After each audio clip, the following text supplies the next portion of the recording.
আমি চুলাটা বন্ধ করে দিব, কাঁচামরিচটাও একটু কাঁচা কাঁচা থাকবে, তাহলে আরও সুন্দর একটা ফ্লেভার আসবে।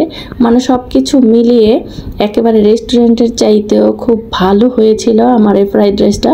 শুধু হয়েছিল না, বরাবরই হয়। আমি সবসময়ই বাসায় ফ্রাইড রাইস এইভাবে রান্না করে দিই বাচ্চাদের, আর খেয়ে বাচ্চারা কেন, বাচ্চার বাবাও বলে একেবারে রেস্টুরেন্টের চাইতেও অনেক ভালো হয়। সম্পূর্ণ ভিন্ন রেসিপিতে ফ্রাইড রাইস একদম সহজে এবং অল্প উপকরণে সাধারণভাবে শর্টকাটে এই ফ্রাইড রাইস রান্না করে একবার খেলে আমি শিওর আর কখনোই কোনো দিনও রেস্টুরেন্টের ফ্রাইড রাইস খেতে যাবেন না। তো ফ্রাইড রাইস মূলত আমরা মুরগির বড় বড় পিস করে ভেজে তারপরে রান্না করে সাথে খাই প্লেটারের, কিন্তু এইভাবে মিক্সড ফ্রাইড রাইস রান্না করে খেয়ে দেখবেন কখনোই আর রেস্টুরেন্টে যাবেন না। সব ধরনের মশলা দিয়ে মুরগির মাংসটা ছোট ছোট করে কেটে ম্যারিনেট করে রেখে দিয়েছিলাম। এরপরে তেলে এরকম মুচমুচে খুব ক্রিস্পি করে ভেজে নিলাম। আর ফ্রাইড রাইসের সবচেয়ে যে মানে প্রধান ফ্লেভারটা সেটা হচ্ছে এই চিকেন ভাজার অয়েলের ফ্লেভারটা। যেই তেলে চিকেনটা ভাজবেন ঠিক সেই তেলেই ভাতটা ভাজতে হবে, তাহলেই একেবারে চাইনিজ রেস্টুরেন্টের ফ্রাইড রাইসের ফ্লেভার পাবেন।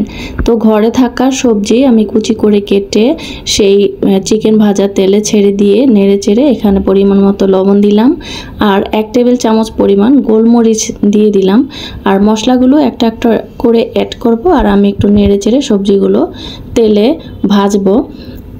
তো এখানে আমি সস দিয়ে দিলাম, টমেটো সস, চিলি সস, আর পেঁয়াজ কিউব করে কাটা ছিল সেটা দিয়ে দিলাম, আর একটু একটু করে নেড়ে নিচ্ছি। সাথে দিয়ে দিলাম ক্যাপসিকাম। আর আমি কিন্তু এই সবজিগুলো একেবারে কাঁচা কাঁচা রাখবো, সবজিগুলো সিদ্ধ করে একেবারে সিদ্ধ করা যাবে না।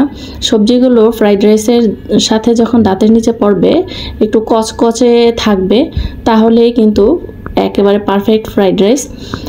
তো সস টস দিয়ে আমি সবজিটা নেড়ে চেড়ে এরপরে দিয়ে দিলাম আগে থেকেই সিদ্ধ করে রাখা পোলাওয়ের চালের ভাত। তো এখন চুলার আঁচ জ্বলতে থাকবে মিডিয়ামে, আর সাথে সাথে যত তাড়াতাড়ি সম্ভব আমি সবজি সসে মাখানো এইভাবে রাইসটা নেড়ে চেড়ে মিশিয়ে নিব। তো টার্গেট থাকবে যে সবজিটা কাঁচা কাঁচা থাকবে, কচকচে থাকবে। আর দিয়ে দিলাম টমেটো ছোট ছোট কিউব।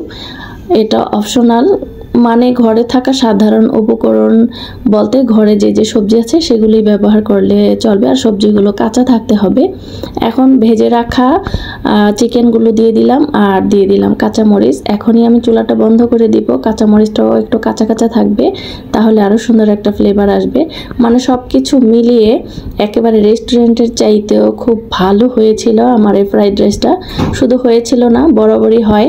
আমি সবসময়ই বাসায় ফ্রাইড রাইস এইভাবে রান্না করে দিই বাচ্চাদের, আর খেয়ে বাচ্চারা কেন, বাচ্চার বাবাও বলে একেবারে রেস্টুরেন্টের চাইতেও অনেক ভালো হয়।